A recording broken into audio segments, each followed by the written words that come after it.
Ibu tadi kita sempat terpotong, lantas apa yang mungkin bisa dilakukan oleh pemerintah untuk bisa menjaga daya saing sektor, tetapi juga tidak terlalu mengedepankan proteksionisme, terlepas dari insentif sebagai sweetener yang memang sudah dilakukan, lalu juga ada fair trade yang memang sebenarnya sudah kita jalankan sejak lama gitu. Apalagi yang mungkin bisa dilakukan? Ya, komponen-komponen daya saing itu biasanya sudah dilakukan survei ya. Dulu ada namanya Global Competitiveness Index, sekarang IMD ya, bagaimana Indonesia tuh daya saingnya dibandingkan dengan negara-negara lain. Dan kalau kita bicara daya saing, komponen-komponennya itu selain tadi aspek regulation quality, lama waktu perizinan, juga jangan lupa biaya logistik ya, dan juga ICOR. Nah, biaya logistik ini juga, Indonesia ini masih ada sejumlah kendala ya, masih ada biaya-biaya logistik yang dan biaya-biaya perizinan yang dianggap itu masih costly gitu. Jadi pajak itu sebetulnya kalau di ranking, penghambat persaingan usaha atau daya saing itu nomor 3. Yang nomor 1 tuh biasanya di, lama waktu perizinan dan logistik cost ini. Nah, jadi 2 hal yang harus kita perbaiki ya. Jadi, eee, agar memberikan waktu perizinan itu lebih cepat ya.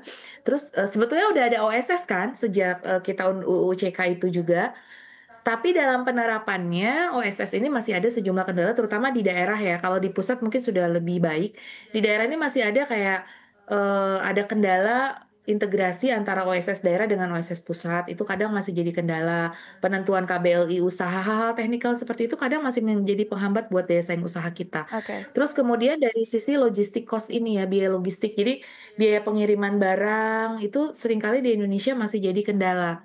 Ada kemacetan dan lain sebagainya yang semakin memperparah, biaya logistik. Juga prosedur kalau bicara ekspor impor itu di kepabeanan, itu seringkali menjadi keluhan juga.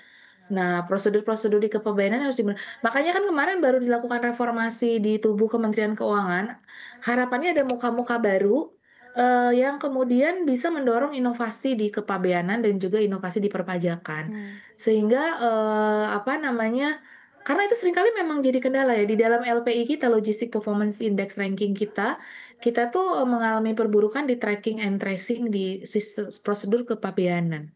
Nah, ini juga yang perlu kita perbaiki Ya, nih di ya. kepabeanan ini, Dan seperti itu. sebagai Itu juga penutup, apa kira-kira, jadi pesan penting. optimistis Anda kepada masyarakat, lalu juga, pelaku usaha, pembuat kebijakan terkait pentingnya kebijakan makro dan juga fiskal berbasis insentif dalam menjaga pertumbuhan dan juga stabilitas ekonomi di Indonesia?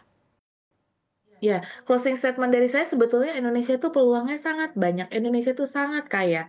Kalau kita bisa mengelola sumber daya alam kita dengan baik ya, kita itu sebetulnya bisa menjadi negara maju yang berpendapatan menengah sesuai dengan yang kita cita-citakan di dalam Indonesia Emas 2045. Cuma dalam menerapkan kita tetap harus optimis ya, tapi dalam menggrasp potensi itu, di dalam pelaksanaannya banyak sekali kendala-kendala terutama di sisi birokrasi. Kebijakan-kebijakan sudah ada, insentif fiskal sudah ada, udah banyak yang dilakukan oleh pemerintah, cuma kita memang lemah di sisi implementasinya dan juga terutama di kebijakan strukturalnya dan sinergi antar kebijakan. Jadi kita harus terus menguatkan sinergi antar kebijakan itu sendiri dan kemudian Indonesia itu intinya harus disimplifikasi deh segala sesuatu, aturannya, perizinannya, dan kemudian kepastian hukum, itu juga harus dunia usaha tuh nggak butuh yang ribet-ribet kok, Ya, ya, ya. butuh itu aja, kepastian Ya, hukumnya, kepastian kepastian hukum, usaha.